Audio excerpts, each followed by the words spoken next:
Chapter 19, The Egg Sack.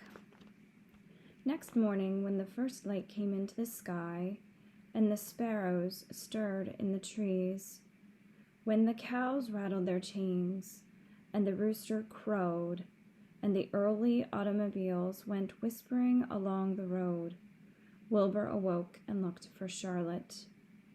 He saw her up overhead in a corner near the back of his pen. She was very quiet. Her 8 legs were spread wide. She seemed to have shrunk during the night. Next to her, attached to the ceiling, Wilbur saw a curious object.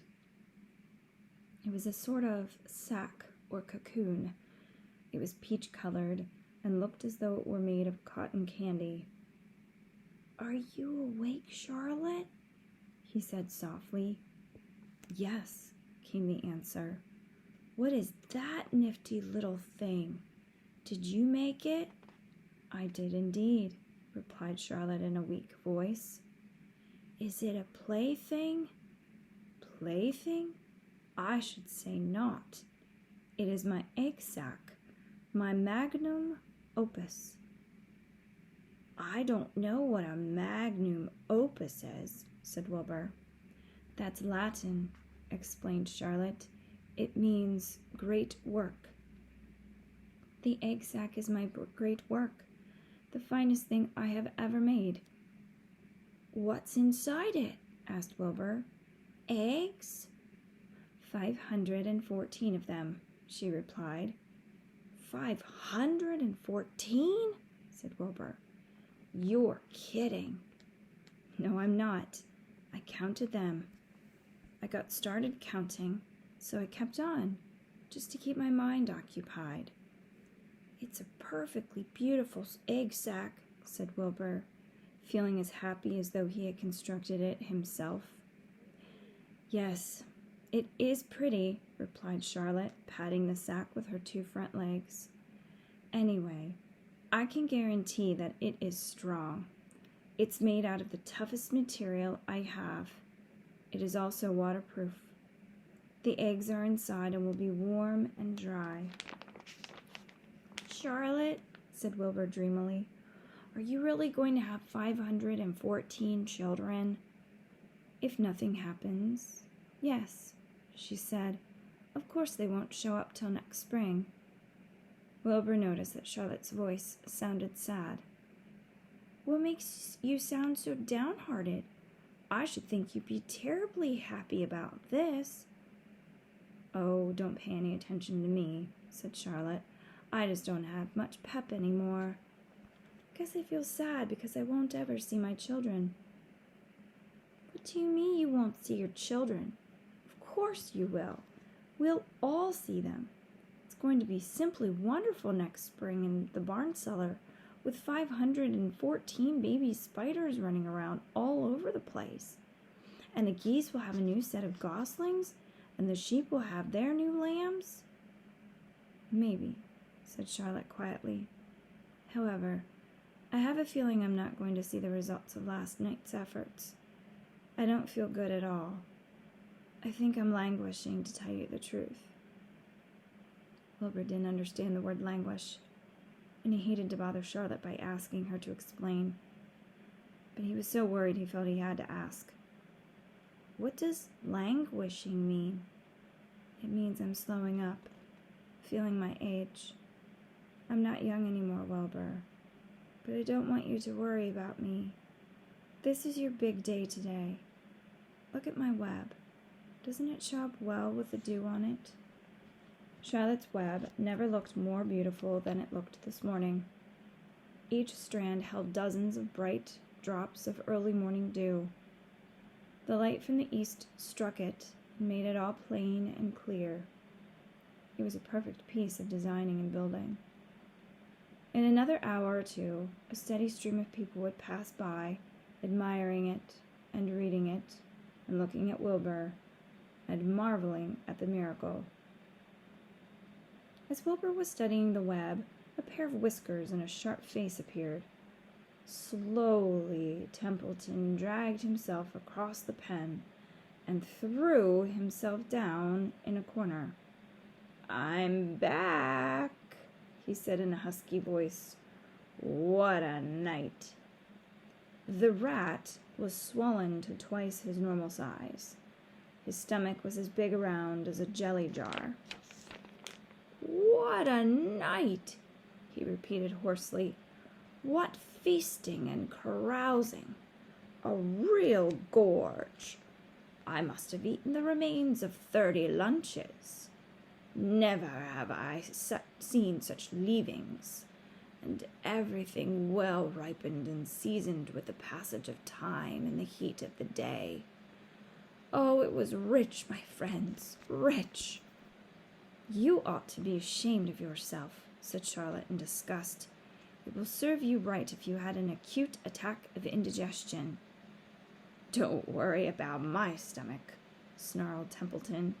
"It can handle anything. And by the way, I've got some bad news. As I came past that pig next door, the one that calls himself Uncle, I noticed a blue tag on the front of his pen. That means he has won first prize. I guess you're licked, Wilbur. You might as well relax. Nobody is going to hang any medal on you. Furthermore, I wouldn't be surprised if Zuckerman changes his mind about you. Wait till he gets his hankering for some fresh pork, and smoked ham, and crisp bacon. He'll take the knife to you, my boy." "Be still, Templeton," said Charlotte. "You're too stuffed and bloated to know what you're saying. Don't pay any attention to him, Wilbur." Wilbur tried not to think about what the rat had just said. He decided to change the subject. "Templeton," said Wilbur, "if you weren't so dopey, you would have noticed that Charlotte has made an egg sac. She is going to become a mother. For your information, there are 514 eggs in that peachy little sack." "Is this true?" asked the rat, eyeing the sack suspiciously. "Yes, it's true," sighed Charlotte. "Congratulations," murmured Templeton. "This has been a night." He closed his eyes, pulled some straw over himself, and dropped off into a deep sleep. Wilbur and Charlotte were glad to be rid of him for a while. At 9 o'clock, Mr. Arable's truck rolled into the fairgrounds and came to a stop at Wilbur's pen. Everybody climbed out. "Look!" cried Fern. "Look at Charlotte's Web! Look what it says!" The grown-ups and the children joined hands and stood there, studying the new sign. "Humble," said Mr. Zuckerman. "Now isn't that just the word for Wilbur?" Everyone rejoiced to find that the miracle of the web had been repeated.